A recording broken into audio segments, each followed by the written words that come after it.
Episode 4 The Veil.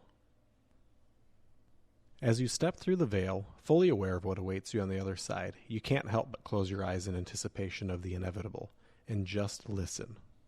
What your other senses alert you to, however, is not what you expected. Biting cold assaults your face. Your feet find themselves buried in frigidly solid matter. The sound of wind gusting over stone formations, howling as if it's calling out to a mate, surrounds you. When you open your eyes, you see colossal mountain peaks shrouded in darkness. Binding despair washes over you. Attempting to move your shivering body, you realize that you're ankle-deep in drifted snow. Cobb sits ahead of you, back turned, peering into the mountains ahead. "Do you feel it?" Cobb says, almost under his breath. "Do you feel it?" Cobb shouts. "Madness will take you.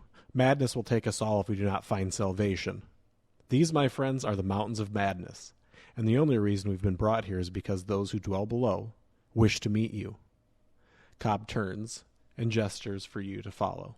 His eyes twinkle in the moonlight as you make your way over to the stone path. As you contemplate the traction and insulation levels of your footwear, the wind howls ever harder, its ghastly voice echoing through the still night air. You come to an abrupt stop at the edge of a deep ravine. Cobb points down into its gaping depths. Upon closer inspection, you see figures moving in and out of darkened doorways. Shadows that seem to vanish from sight when they feel your gaze upon them. "Come," Cobb says quietly, "for we must meet our hosts." Hastily arranged in a single file line, your party begins its descent into the abyss beneath the mountains of madness. As you near the bottom, outlandish sounds fill the crushingly silent ravine. "The elder things," Cobb says. "The ones who called for us. They're strange beings, I must admit.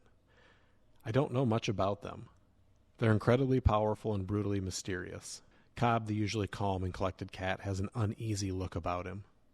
You take a deep breath and step forward as if drawn by some unseen force. Feeling your skin prickle with every movement, you enter a network of gloomy hallways. You quickly find yourself in a spacious, round chamber. In the center of the chamber is a large stone table. Upon it lies an ancient tome adorned with cryptic symbols that seem to glimmer in the dim light. The elder things gesture for you to approach. You look into their eyes that suddenly ignite with life as they begin to speak. "Find the shining trapezohedron. The witch Yaga means to take what little precious items you have with you." The box in your bag quivers. You stand in silent contemplation, considering your options. Suddenly the elder things begin to converse amongst themselves, their voices low and urgent. After a few moments, they turn back to you. "We can't help you directly, but we can grant you guidance." Without warning, you and your party are now standing in a grand hallway of stone. The surrounding walls are carved with odd shapes and bizarre animals. Before your very eyes, floating on its own, is what you believe to be this shining trapezohedron. Its edges don't make any sense. You can feel your brain fracturing as your eyes panic to adjust to the shapes and surfaces floating before you.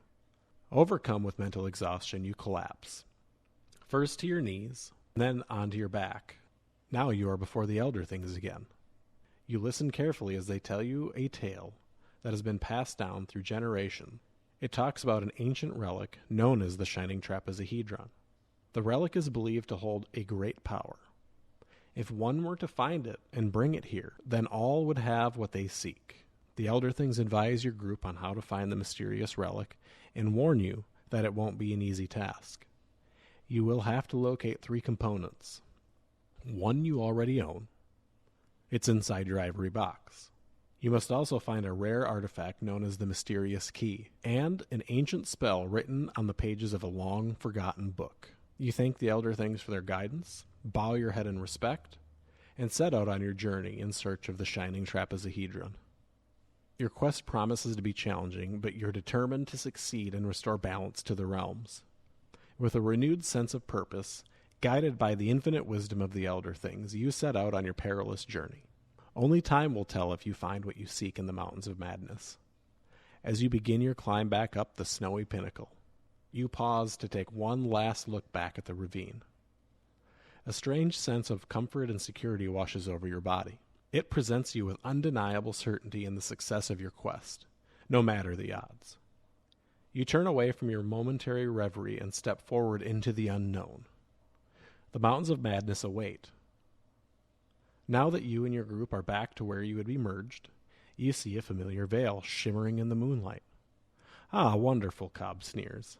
I wonder what's in store for us now. A hint of doubt emanates from his words. Well, we best get to it. Would you like to find the spell? Should we go out in search of the mysterious key? We do have unfinished business with Yaga? Or shall we just head back home? Make your choice and set our path. Don't forget, time is of the essence.